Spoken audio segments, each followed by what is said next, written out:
नमस्कार, मैं डॉक्टर रजनीश कुमार आप सभी का एक बार फिर से हार्दिक स्वागत करता हूं। आज के वीडियो लेक्चर में हम चर्चा करेंगे यूपी, टीजीटी, पीजीटी हिंदी परीक्षा की तैयारी के दृष्टिकोण से कुछ महत्वपूर्ण बिंदुओं के ऊपर।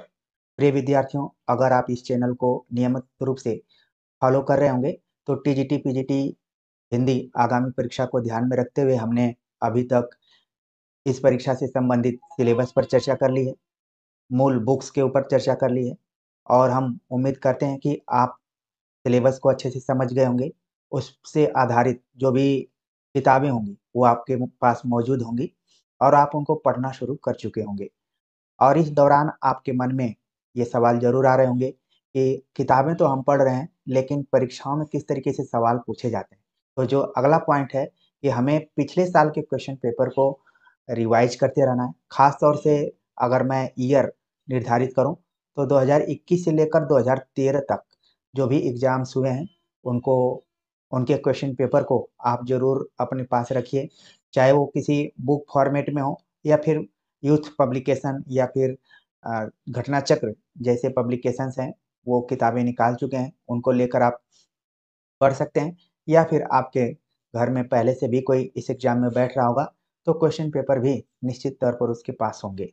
इस चैनल पर भी हमने 2013 से लेकर 2021 तक के क्वेश्चन पेपर की चर्चा की है। उसकी प्लेलिस्ट या उसका लिंक मैं इस वीडियो के डिस्क्रिप्शन बॉक्स में लगा दूंगा, आप जाकर वहां से देख सकते हैं। तो जैसे कि हम कहना चाहते हैं कि अगर आपने सिलेबस को समझ लिया, आपके पास किताबें हैं, तो इनको तो आप अपने हिसाब से पढ़ते रहिए, लेकिन पिछले साल के क्वेश्चन पेपर को भी अपने दिमाग में ज़रूर रखिए कि हम जो भी पढ़ेंगे, वो इन्हीं क्वेश्चन पेपर के आधार पर पढ़ेंगे। इन क्वेश्चंस को अगर आप जानते रहेंगे, तो जैसे ही किताब खोलेंगे, आप वहाँ से कोई न कोई तथ्य दिखाई पड़ जाएगा। तो आपको लगेगा कि हाँ, यहाँ से हमें नोट्स के रूप में उसको लिखना है। जैसे कई बार विद्यार्थी पूछते हैं कि सर हम कैसे नोट्स बनाएँ? नोट्स या फिर आप अपना ही नोट्स दे दीजिए। तो इस तरीके के प्रश्न आते हैं और उनके उत्तरों को देना बड़ा मुश्किल हो जाता है। लेकिन अगर आप यहाँ पर जुड़े हुए हैं, तो धीरे-धीरे चीज़ों को आप समझ जाएँगे कि आखिरकार हम परीक्षाओं की तैयारी करते हैं, तो इसके लिए हमें क्या-क्या करना ज़रूरी है। तो पहले सिलेबस आपको रखना है, बुक्स को पढ़ते रहना है और पिछले साल के क्वेश्चन पेपर को रिवाइज़ करते रहना है। वैसे आप देखेंगे तो मार्केट में आपको 20 से 25 साल के क्वेश्चन पेपर भी अ, एक जगह कलेक्टेड मिल सकते हैं, लेकिन आपको उतना दूर नहीं जाना है। कम से कम 10 वर्ष का अगर आप क्वेश्चन पेपर हल कर लेते हैं, तो भी आप उतना ही मजबूती से इस परीक्षा में जाएँगे, ठीक है? इसके बाद जब क्वेश्चन पेपर आप हल कर ले रहे हैं, तो फिर आप अपना नोट्स भी बनाते जाइए। देखिए, आपको अपना नोट्स बनाना ही पड़ेगा, कितना भी आप कोचिंग कर लीजिए, कोर्स ले लीजिए, टेस्ट सीरीज़ जॉइन कर लीजिए, लेकिन कुछ न कुछ अपने हाथों से भी आपको लिखना पड़ेगा, ठीक है? तो इस चीज़ को आपको ध्यान में रखना है। आज के वीडियो लेक्चर में हमने यूपी पीजीटी 2021 की चर्चा की हुई है। टोटल 125 क्वेश्चंस पे हमने बात की है। आप उनको समय निकाल कर ज़रूर देखिए और हम उम्मीद करेंगे कि उस क्वेश्चन पेपर को हम तब आप सभी के सामने प्रस्तुत किए थे जिस दिन एग्ज़ाम हुआ था। तो उसमें कुछ करेक्शन है जिसको कि हमने त्रुटि सुधार इत्यादि लिखा हुआ है, उसको देख सकते हैं। या फिर जिन प्रश्नों को आयोग ने हटा दिया है या फिर पेपर से बाहर कर दिया है, उनका भी हमने इंडिकेशन किया हुआ है, आप समझ जाएँगे। जब आप वीडियो देखेंगे तो आप समझ जाएँगे। तो इस पूरे वीडियोज़ को देखिए, आपको पता चल जाएगा कि पिछले साल के क्वेश्चन पेपर में कैसे प्रश्न पूछे जा रहे थे। उसी हिसाब से अपनी बुक्स पढ़िएगा, उसी हिसाब से सिलेबस को भी रिवाइज़ करिएगा कि कहाँ से कैसे सवाल पूछे जा रहे हैं और फिर आपके नोट्स बन जाएँगे। तो ये वीडियो काफ़ी ज़रूरी था आप लोगों के लिए कि अगर आप तैयारी कर रहे हैं, तो किन-किन बिंदुओं को ध्यान में रखिए। सिलेबस आपके पास हो, बुक्स हों, पिछले साल के क्वेश्चन पेपर हों और फिर उनके आधार पे नोट्स हो। आपके दिमाग में ज़रूर सवाल आ रहा होगा कि क्या यहाँ पर कुछ इस तरीके का मिलेगा कि नहीं? बिल्कुल मिलेगा और जो यहाँ पर हमने पॉइंट्स रखवाया हो, इस पॉइंट्स को इस चैनल पर खुद फॉलो किया जाएगा और आपके साथ हमेशा हम बने रहेंगे। तो चलते हैं, देखते हैं कि 2021 यूपी पीजीटी में किस तरीके के प्रश्न पूछे गए थे, जो कि टीजीटी के लिए भी महत्वपूर्ण है। ऐसा नहीं है कि केवल पीजीटी वाले विद्यार्थी ही देखेंगे, टीजीटी वाले नहीं देखेंगे। ठीक है। तो अगर पहले प्रश्न पर बात करें तो पहला सवाल है कि भक्ति काल के किस कवि ने बरवे नाई का भेद लिखा है? इस प्रश्न पत्र में मात्रात्मक त्रुटियां भी कई प्रश्नों में मुझे दिखाई पड़ी हैं। यहाँ पर बर्वे नायिका भेद होना चाहिए, तो बर्वे नामिका लिख दिया है, तो इसको भी ध्यान में रखना है। इसका सही जवाब है रहीम। अगला प्रश्न है, उत्तर रामचरितम का प्रधान रस है। उत्तर रामचरित का प्रधान रस है करुण रस। क्वेश्चन नंबर 3, उर्दू आगत शब्द है, ये तुर्की से लिया गया है, ठीक है। क्वेश्चन नंबर 4, एक उपसर्ग का प्रयोग हुआ है, एक में उपसर्ग का प्रयोग हुआ। क्वेश्चन, इसका सही जवाब होगा डी, कुढंग। अगला प्रश्न है, निम्नलिखित में से कौन सा अलंकार ग्रंथ नहीं है? तो जो भी ऑप्शन दिए गए हैं इसमें सही जवाब है अंग दर्पण, बाकी सब क्या है? अलंकार ग्रंथ है। अगला प्रश्न है, यथाशक्ति में समास है, जो कि काफी चर्चित प्रश्न है और इसको बस रंगने में ही सही करना पड़ेगा। अव्ययीभाव समास। क्वेश्चन नंबर 7 है कि हिंदी के मार्क्सवादी समीक्षक हैं, सही जवाब है नामवर सिंह। क्वेश्चन नंबर 8, निस्सहाय हिंदू उपन्यास के लेखक कौन है? इसका सही जवाब है राधा कृष्ण दास। हिंदू से संबंधित एक उपन्यास आदर्श हिंदू नाम से लज्जाराम शर्मा ने लिखा है, यहाँ पर सही जवाब है राधा कृष्ण दास का। अगला प्रश्न है, एक वाक्य शुद्ध है, 4 ऑप्शन दिए गए हैं, इसमें ये दोनों ऑप्शन तो एकदम से खारिज हैं, बाकी इन दोनों में टक्कर है और सही जवाब इसमें डी आया है, अनसुईया अत्रि ऋषि। अगला प्रश्न है 10वां, सौरसेनी अपभ्रंश के अंतर्गत आने वाली भाषा नहीं है। कई लोग तो इसी नहीं वाले में गड़बड़ा गए होंगे, इसका सही जवाब है सिंधी। 11वां, क्वेश्चन नंबर 11, नयनों की नीलम की घाटी जिस रस घन से छा जाती हो, वह कौन की जिससे अंतर की शीतलता ठंडक पाती हो। एक पंक्ति दी गई है कामायनी से, सवाल पूछा गया किस सर्ग से ली गई है, इसका सही जवाब है लज्जा सर्ग। क्वेश्चन नंबर 12, छोटी हल्की गोल और किनारेदार थाली दिखाओ, वाक्य में अपेक्षित है। इसका जो सही जवाब है, जो चारों ऑप्शन दिए गए हैं उसमें ए होना चाहिए, ए जवाब इसका सही है। क्वेश्चन नंबर 13, हिंदी में मुक्त छंद के प्रवर्तक कवि हैं, सही जवाब है निराला, ठीक है। क्वेश्चन नंबर 14, रत्नाकर जोपम कथा पुस्तक का संबंध किससे है? एक तरीके से ये नया प्रश्न है, ठीक, तो इसका संबंध किस पुस्तक से है? सही जवाब है वज्रयानी सिद्ध से। अगला प्रश्न है, निश्चय शब्द में कौन सी संधि है? इसका सही जवाब है विसर्ग संधि। क्वेश्चन नंबर 16 है कि मरने के लिए तैयार हो जाना अर्थ देने वाला मुहावरा है। अब इसका जो सही जवाब है सिर पर कफन बांध लेना। क्वेश्चन नंबर 17, किस वाक्य में एक वचन का प्रयोग हुआ है? यहाँ पर किसमें एक वचन का प्रयोग हुआ है? सही जवाब है लड़के ने कहा। क्वेश्चन नंबर 18, 10 कुमार चरित्र के रचनाकार हैं, सही जवाब है दंडी। क्वेश्चन नंबर 19, शैशव के सुंदर प्रभात का मैंने नवविकास देखा, यौवन की मादक लाली में यौवन का हुलास देखा, पंक्ति किसके द्वारा लिखी गई हैं? सही जवाब है सुभद्रा कुमारी चौहान। क्वेश्चन नंबर 20, जब ते एक इतते घनश्याम सुजान अचानक ही बलसंग सिधारे करे पय मुखचंद धरे सजनी नित सोचती तू कहाँ मन मारे, प्रस्तुत पंक्तियों में से किस संचारी भाव का उल्लेख है? संचारी भाव, तो इसका सही जवाब है स्मृति। अब देख रहे हैं यहाँ पर सोचना शब्द आया हुआ है, सोचती है, तो स्मृति। क्वेश्चन नंबर जो है 21, निम्नलिखित में से कौन सी रचना के लेखक का नाम सही नहीं है? तो 4 ऑप्शन दिए गए हैं, इसमें जो सही नहीं है वो है सदाचार का ताबीज, श्रीलाल शुक्ल का नहीं है, बल्कि यह हरिशंकर परसाई का है। क्वेश्चन नंबर 22, कान पर जू न रेंगना मुहावरे का सही अर्थ क्या है? सही जवाब है बिल्कुल ध्यान न देना। क्वेश्चन नंबर 23, ताबे के कीड़े नामक लघु नाटक के लेखक हैं, सही जवाब है भुवनेश्वर प्रसाद। क्वेश्चन नंबर 24, आपने क्या कहा सो मैंने नहीं सुना, वाक्य में अपेक्षित है। देख रहे हैं कि इस तरीके से अगर वाक्यांश से संबंधित प्रश्न आ रहे हैं तो एक ही पैटर्न पर आ रहे हैं, वाक्य में अपेक्षित है, ठीक है। इसका जो सही जवाब है ए होगा। एक क्वेश्चन नंबर 25 है कि छायावाद की बड़ी सहृदयता के साथ प्रभावसाम्य पर ही विशेष लक्ष्य रखकर चला है। छायावाद बड़ी सहृदयता के साथ प्रभावसाम्य पर ही विशेष लक्ष्य रखकर चला है, छायावाद के संबंध में किसका कथन है? सही जवाब है आचार्य रामचंद्र शुक्ल, ए जवाब इसका सही है। क्वेश्चन नंबर 26, संवत 1631 करहूँ कथा हरिपद धरी सीसा, उपयुक्त पंक्तियों में किस प्रसिद्ध ग्रंथ के रचना काल के बारे में संकेत किया गया है? तो ये एक तरीके से घुमाकर प्रश्न पूछा गया है, ठीक है। संवत में 1631 संवत में जो रचना आई थी उसका नाम है रामचरितमानस। अगला प्रश्न है 27वां, एक तत्सम शब्द है, तो विकल्प में जो दिया गया है उसमें है तर्जनी। क्वेश्चन नंबर 28, जगत शब्द का कौन सा रूप तीनों विभक्तियों में एक सा रहता है? तो इसका जो सही जवाब है जगदभ्यम। ठीक। क्वेश्चन नंबर 29, बिहारी अकेले कवि हैं जिन्होंने ग्रामीण संस्कृति के विरुद्ध घृणा की अभिव्यक्ति की है, किसका कथन है? सही जवाब है बच्चन सिंह। क्वेश्चन नंबर 30, एक की वर्तनी शुद्ध है, एक की वर्तनी शुद्ध है, तो जो भी इसमें शब्द दिए गए हैं उसमें जो सही जवाब होना चाहिए अनन्नास, अनन्नास। इसको क्वेश्चन नंबर 31, विष्णु प्रभाकर कृत आवारा मसीहा क्या है? आवारा मसीहा जीवनी है शरदचंद्र की। ठीक। संथाली भाषा किस भाषा परिवार से संबंधित है? तो इसका सही जवाब है आस्ट्रिक परिवार से है।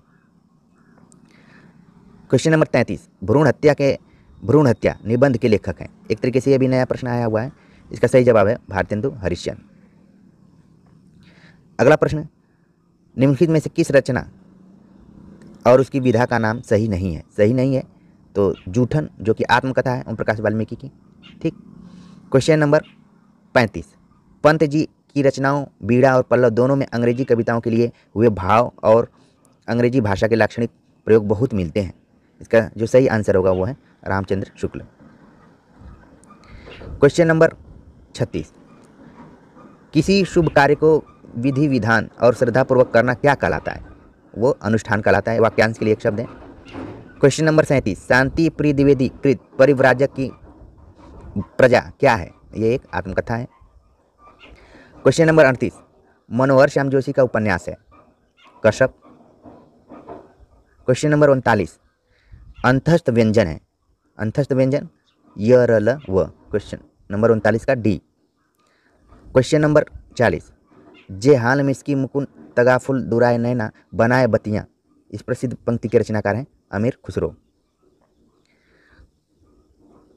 क्वेश्चन नंबर 41, भाग्य का पर्यायवाची नहीं है, भाग्य का पर्यायवाची नहीं है, तो जो 3 ऑप्शन दिए गए हैं ए सी और डी, ये तो है नियत, नियत जो है वो पर्यायवाची नहीं है, केवल इन दोनों शब्दों में डिफरेंस है मात्राओं का। ठीक है। क्वेश्चन नंबर 42, क्वेश्चन नंबर 42 है, निम्न उपन्यास में कौन उसके लेखकों के साथ सुमेलित नहीं है? अब उपन्यास जो दिया गया है 4 ऑप्शन है, इसमें सही जवाब होगा अब्दुल्ला दीवाना शंकर शेष। ये आंसर गलत है। और यहाँ देखिए मैया दास की माड़ी यहाँ पर लिखना चाहिए, तो मात्रात्मक त्रुटियाँ हो गई हैं, तो ये भी प्रश्न उत्तर में चलता रहता है। अगला क्वेश्चन है 43, संत साहित्य के संबंध में कौन सा कथन उचित नहीं प्रतीत होता है? ठीक, प्रतीत होता है, नहीं प्रतीत होता है। 4 ऑप्शन दिए गए हैं, उसमें है सी ऑप्शन जो है कि संत साहित्य को मात्र भजन पूजन के स्तर पर देखा जा सकता है। ये गलत है, बिल्कुल गलत है। क्वेश्चन नंबर 44, फूल मरे पै मरे न बासु, यह पंक्ति प्रसिद्ध उक्ति किस कवि की है? सही जवाब है जायसी। क्वेश्चन नंबर 45, जो मर रहा हो के लिए एक शब्द है। ठीक है, इसका सही जवाब है मुमूर्षु। क्वेश्चन नंबर 50, रुक जाइए 1 मिनट, क्वेश्चन नंबर 45। अब क्वेश्चन नंबर 46 पूछा गया, एक वाक्य शुद्ध है। अब इसमें शुद्ध वाक्य बताना है। आपकी राय में यह काम जरूरी है, आपकी राय से यह काम जरूरी है। ये 4 विकल्प दिए गए हैं, इसमें जो सही जवाब है वह है क्वेश्चन नंबर 47, एक में तालब्य ध्वनियों का प्रयोग हुआ है। 4 ऑप्शन दिए गए हैं, उसमें तालब्य ध्वनियाँ हैं चाचा। देखिए प्रश्न पूछने की प्रकृति चेंज हो गई यहाँ पर, नहीं तो यहाँ पर च वर्ग का लिख देता या प वर्ग का लिख देता। ठीक है। क्वेश्चन नंबर 48, इस बोली में कर्ता कारक की विभक्ति का प्रयोग नहीं होता है, तो ऑप्शन दिया है, सही जवाब है। क्वेश्चन नंबर 49, अयोध्या सिंह उपाध्याय हरिऔध द्वारा रचित ठेठ हिंदी का ठाठ किस विधा में है? इसका सही जवाब है उपन्यास है। क्वेश्चन नंबर 50, निम्न में से कौन सा शब्द उत्तर का विलोम नहीं है? तो उत्तर का विलोम नहीं है। ठीक, तो इसका जो सही जवाब है वो है पूर्व। क्वेश्चन नंबर 51, शेखर जोशी की कहानी है, तो इसका जो सही जवाब है वो है मेरा पहाड़। क्वेश्चन नंबर 52, कुवलय माला कथा के लेखक हैं उद्योतन सूरी। जब मैं कवियों और रचनाओं के क्रम के बारे में पढ़ा रहा था तो कई बार इसका जिक्र हुआ था। क्वेश्चन नंबर 53, मानव प्रकृति का ज्ञान तुलसीदास से अधिक उस युग में किसी को नहीं था। इसका सही जवाब है रामचंद्र शुक्ल। क्वेश्चन नंबर 54, पहाड़ी हिंदी का विकास किस अपभ्रंश से माना गया है? सही जवाब है खस। क्वेश्चन नंबर 55, तार सप्तक का प्रकाशन काल है 1943। क्वेश्चन नंबर 56, इनमें से एक का अर्थ ऐतराज है, ठीक है, तो सही जवाब है आपत्ति।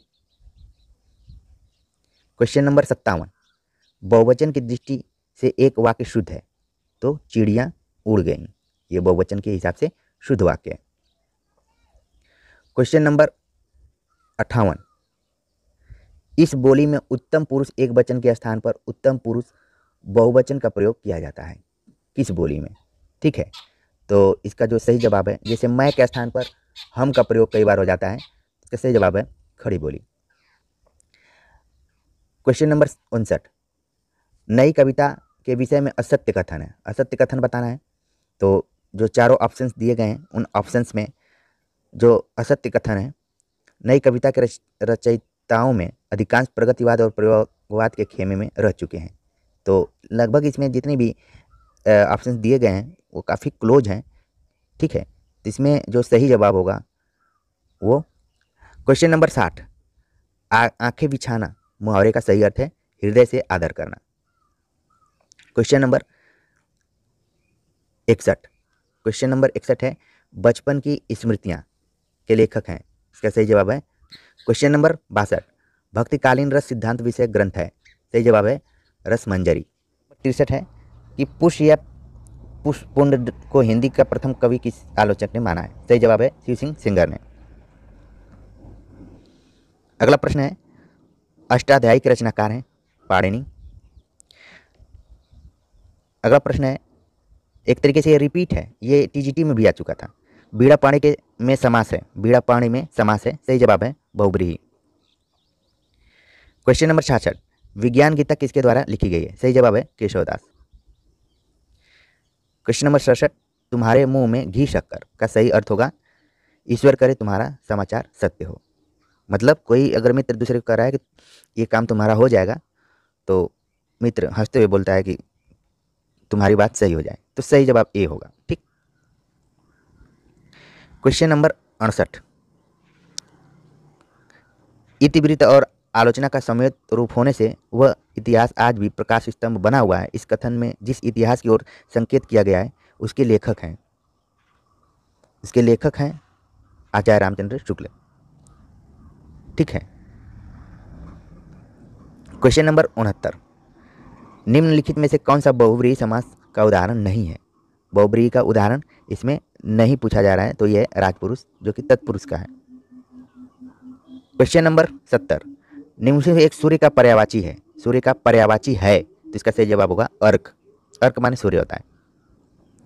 क्वेश्चन नंबर 71, निम्नलिखित में से घनानंद की रचना नहीं है, घनानंद की रचना नहीं है कौन सी, पक्षी विलास, तो अभी तक तो हम लोग सुजान सागर ये सब घनानंद की रचनाओं को ज़्यादातर ध्यान में रख रहे थे, लेकिन आप देख रहे हैं इस प्रश्न के हिसाब से आपको 3 रचनाओं के बारे में पता चल रहा है, तो ध्यान रखिए, जिस हिसाब से लोग कर रहे हैं कि ये सरल क्वेश्चन था, सरल पेपर था, उतना नहीं था, हाँ टीजीटी की अपेक्षा सरल था, लेकिन ये घुमावदार प्रश्न थे इसमें। क्वेश्चन नंबर 72, मंगलेश डबराल का कविता संग्रह है पहाड़ पर लालटेन। क्वेश्चन नंबर 73, क्वेश्चन नंबर 73 है कि समष्टि शब्द का विलोम क्या होगा, समष्टि का विलोम होगा व्यष्टि, ध्यान रखिए समष्टि मतलब होता है पूरा समाज, व्यष्टि मतलब व्यक्ति, तो ये एक अलग तरीके का शब्द है। क्वेश्चन नंबर 74, कौन सा धनुष का पर्याय नहीं है, धनुष का पर्याय इसमें नहीं है, सही जवाब है 80। अगला प्रश्न है क्वेश्चन नंबर 75, अकहानी आंदोलन के पुरस्कर्ता माने जाते हैं, सही जवाब है गंगा प्रसाद बिमल, बाद में इसको समकालीन कहानी कह दिया गया। क्वेश्चन नंबर 76, भारतीय भाषा विज्ञान की प्रसिद्ध मुनित्रयी में सम्मिलित नहीं है, तो इसका सही जवाब है भर्तृहरि, ठीक है, बाकी जितने हैं वो तीनों मुनित्रय में आते हैं। क्वेश्चन नंबर 77, एक पतवार का पर्यायवाची है, पतवार का जो पर्यायवाची है इसमें सही जवाब है 79। निम्न में से कौन सी रचना सर्वेश्वर दयाल सक्सेना की नहीं है, सही जवाब है एक शहर की मौत। क्वेश्चन नंबर 80, विलोम की दृष्टि से एक युग्म अशुद्ध है, तो अशुद्ध कौन सा इसमें विलोम की दृष्टिकोण से, सही जवाब है आमिष और सामिष। क्वेश्चन नंबर 81, निर्गुण भक्ति धारा में उदासी संप्रदाय का प्रवर्तक कौन है? सही जवाब है श्रीचंद। ठीक है। क्वेश्चन नंबर 82, चलती चाकी देख के दिया कबीरा रोए, दो पाटन के बीच में साबुत बचा न कोय। तो इसका सही जवाब है वो है लक्षणा। क्वेश्चन नंबर 83, 21वीं सदी का लड़का किस कहानीकार की कृति है? इसका सही जवाब है क्षमा शर्मा। क्वेश्चन नंबर 84, घड़ो पानी पड़ना मुहावरे का अर्थ है क्या है? अत्यंत लज्जित होना। क्वेश्चन नंबर 85, इनमें से एक विदेशी भाषा का शब्द है। तो विदेशी भाषा का इसमें जो ऑप्शन दिया गया है इसमें सही होना चाहिए कतार। क्वेश्चन नंबर 86, बूढ़े मुंह मुहासे प्रहसन के लेखक हैं। तो इसमें दो राइटरों में टक्कर है। ठीक है, राधाचरण गोस्वामी और प्रताप नारायण मिश्र। अब देखते हैं कि आंसर की जब आती है मेन आंसर की तो उसका सही जवाब क्या होता है। अभी हम राधाचरण गोस्वामी को ए मान रहे हैं। क्वेश्चन नंबर 87, एक वाक्य में अपादान कारक का प्रयोग हुआ है। ठीक है, 4 ऑप्शन दिए गए हैं। इसी तरीके से यूपी टीजीटी में भी सवाल पूछा गया था। ठीक है, तो डी है, लड़का बाजार से लौटा। हिंदी के प्रथम अलंकार निरूपक आचार्य हैं। तो जो ऑप्शंस दिए गए हैं उन ऑप्शंस के आधार पर अगर एज के हिसाब से देखा जाएगा तो केशव आ रहे हैं। ठीक है, अगर आचार्य रामचंद्र शुक्ल के हिसाब से देखा जाएगा तो चिंतामणि। क्वेश्चन नंबर 89, नरसी जी का मायरा किसकी रचना है? मीराबाई। ठीक है। क्वेश्चन नंबर 90, दोपहर में समास है द्विगु समास। ज्ञानपीठ पुरस्कार से पुरस्कृत कृति है चिदम्बरा पंत की है, जानते हैं ये। क्वेश्चन नंबर 92, अब ये टेक्निकल प्रश्न आ गया है। ठीक है, और एक तरीके से यही ऐसे ही प्रश्न डिसाइड करते हैं जब क्वेश्चन पेपर आसान आता है। तो अमी हला हल मत भरे सियत श्याम रतनार जियत मरत झुकझुकी परत जय चितवत एक बार में अलंकार कौन सा है? सही जवाब है यथा संख्य। क्वेश्चन नंबर 93, निम्नलिखित शब्दार्थों के युग्म में कौन सा युग्म गलत है? ठीक है, तो गलत है। क्वेश्चन नंबर 94, चाय आगत शब्द है कहाँ से? चीनी शब्द है। क्वेश्चन नंबर 95, वारी शब्द की द्वितीय विभक्ति का रूप होगा। तो सही जवाब होगा वारिणी। ठीक है, आप देख रहे हैं कि केवल मात्राओं का खेल है इसमें। सही जवाब है बी। क्वेश्चन नंबर 96, एक दिन बोलेंगे पेड़ काव्य संग्रह के रचनाकार हैं। सही जवाब है राजेश जोशी। क्वेश्चन नंबर 97, कारण के अभाव में कार्य की उत्पत्ति होना किस अलंकार का परिचायक है? सही जवाब है विभावना। ठीक है, इसमें बिनु का अर्थ भी आता है। तो कारण के अभाव में कार्य की उत्पत्ति होना, ये क्या है? विभावना अलंकार। क्वेश्चन नंबर 98, रीतिकाल को सर्वप्रथम श्रृंगार काल नाम रखने का सुझाव किसने दिया? ये भी प्रश्न देखिए थोड़ा सा घुमा कर आया है, सीधे सीधे भी पूछा जा सकता था। इसका सही जवाब है आचार्य विश्वनाथ प्रसाद मिश्र। क्वेश्चन नंबर 99, विलोम की दृष्टि से असंगत युग्म है डी, क्योंकि विलोम पूछा जा रहा है। ठीक है, तो यहाँ पर स्त्रीलिंग पुल्लिंग और जबकि ऐसा कोई शब्द ही नहीं होता है। क्वेश्चन नंबर 100, मधु शब्द का पंचमी विभक्ति एक वचन में रूप होता है। पंचमी विभक्ति एक वचन में कौन सा रूप होगा इसमें? तो इसमें देखा जाए 101, प्रयोगवाद अपने आप में इष्ट नहीं, वह साधन है। प्रयोग के द्वारा कभी अपने सत्य को अधिक अच्छी तरह से जान सकता है, अधिक अच्छा तरह से अभिव्यक्त कर सकता है, और शिल्प वस्तु और शिल्प दोनों क्षेत्र में प्रयोग फल होता है। ये जो कथन है, लंबा सा कथन है, ये तार सप्तक से संबंधित है, प्रयोगवाद से संबंधित। सही जवाब है अज्ञेय। क्वेश्चन नंबर 102, कबीर का भक्ति आंदोलन विद्रोह मूलक है तो गोस्वामी तुलसी का प्रतिरोधात्मक, यह विचार व्यक्त करने वाले विद्वान हैं। सही जवाब है डॉक्टर बच्चन सिंह। जैसा कि मैंने बताया था कि बच्चन सिंह के हिंदी साहित्य का इतिहास से दूसरा इतिहास से ढेर सारे प्रश्न पूछे गए हैं।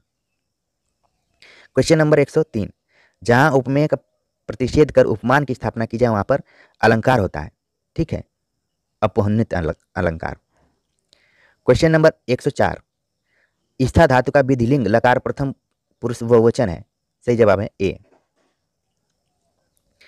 क्वेश्चन नंबर 105, तुलसीदास चंदन घिसे निबंध के लेखक हैं हरिशंकर परसाई। क्वेश्चन नंबर 106, मैं तुमसे टेलीफोन पर बात करूंगा, इस वाक्य में टेलीफोन किस कारक में प्रयुक्त हो रहा है?